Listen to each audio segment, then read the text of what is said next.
हिंदू धर्म में पूजा पाठ आदि धार्मिक अनुष्ठान में आसन का विशेष महत्व है। किसी भी प्रकार की पूजा का विधान आसन पर बैठकर ही संपन्न होता है। विद्वानों ने आसन को साधक की साधना की आधारशिला बताया है। भावविविधता चैनल आपका अभिनंदन करता है।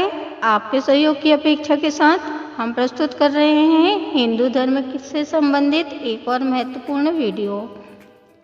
आशा है आप इस वीडियो में दी गई जानकारी का लाभ अवश्य उठाएंगे। हमारे ब्रह्मांड में अनंत ऊर्जा समाहित है। पृथ्वी में भी विद्युत चुंबकीय तरंगों का प्रवाह निरंतर होता रहता है।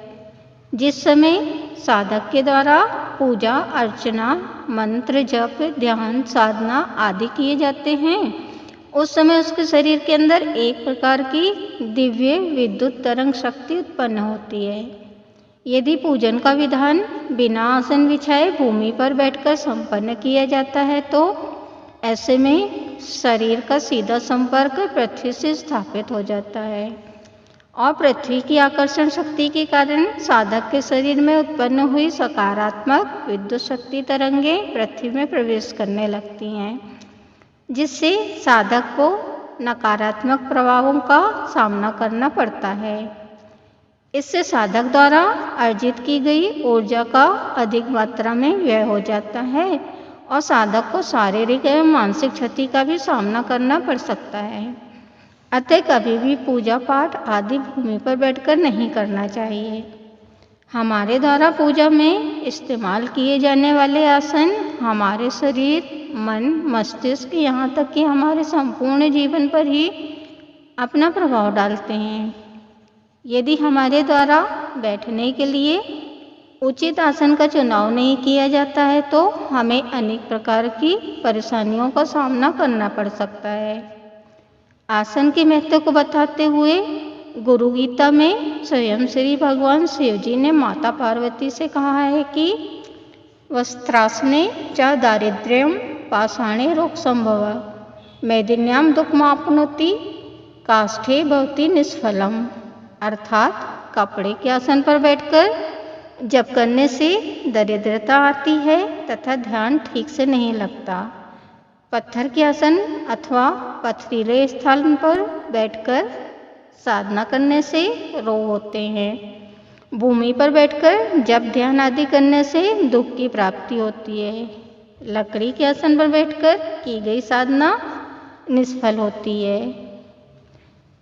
पूजा ध्यान जप आदि में उत्तम आसन कौन से होते हैं, इस संबंध में शिव जी कहते हैं कि कृष्णा जी ने ज्ञान सिद्धि मोक्ष श्री व्याघ्र चर्मणि कुशासने ज्ञान सिद्धि सर्व सिद्धिस्तु कंबले। अर्थात काले मृग चर्म और दर्भासन पर बैठकर जप करने से ज्ञान सिद्धि होती है। व्याघ्र चर्म पर बैठकर जप करने से मुक्ति की प्राप्ति होती है तथा कंबल के आसन पर बैठकर किए जाने वाला ध्यान जप आदि सर्व सिद्धिदायक होता है।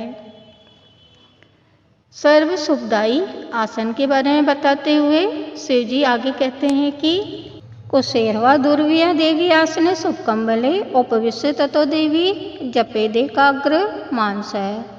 अर्थात हे देवी पार्वती कोष दूर्वा तथा कंबल के आसन शुभ होते हैं। इनमें से किसी एक पर बैठकर एकाग्रचित हो जप करना चाहिए। शास्त्रों में भी बांस मिट्टी पत्थर तृण पत्ते लकड़ी आदि के आसन पर बैठकर पूजा पाठ जप ध्यान आदि करने का निषेध बताया गया है, क्योंकि इससे साधक को हानि का सामना करना पड़ सकता है। पाषाण अर्थात पत्थर के आसन पर बैठकर पूजा करने से शरीर में रोगों की उत्पत्ति होती है। बांस के आसन पर बैठकर पूजा पाठ आदि करने से दरिद्रता का आगमन होता है। काष्ठ अर्थात लकड़ी के आसन पर बैठकर यदि साधक द्वारा पूजा की जाती है तो उसे दुर्भाग्य की प्राप्ति होती है। तृण के आसन पर बैठकर की गई पूजा से यश प्रतिष्ठा की हानि होती है। पत्तों के आसन पर बैठकर पूजा करने से मन अशांत और अस्थिर होता है और पृथ्वी पर बैठकर पूजा करने से जीवन में दुख आता है। इसलिए पूजा में बैठने के लिए उचित आसन का होना बहुत जरूरी है। कुश, दूर्वा, कंबल, रेशम, व्याघ्रचर्म, मृगचर्म आदि के आसन जप, ध्यान, पूजा आदि के लिए उत्तम माने जाते हैं। यदि साधक कुशा एवं मृगचर्म के आसन पर बैठकर ध्यान पूजा करता है तो उसे ज्ञान की सिद्धि होती है। कंबल का आसन तो सर्वसुलभ सर्वोत्तम होता है, जो साधक को सर्व सिद्धि प्रदान करने वाला और उसके दुखों का नाश करने वाला होता है।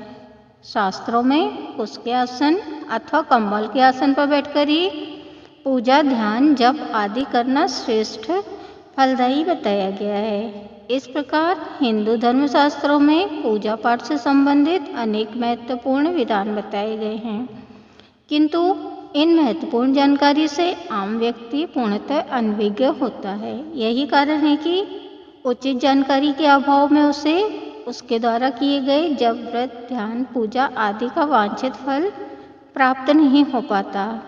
अतः कुछ विशेष जानकारी वाले विशेष वीडियो लेकर हम समय समय पर आपके समक्ष उपस्थित होते रहते हैं, इसलिए आप ऐसे ही हमसे जुड़े रहिए। धन्यवाद।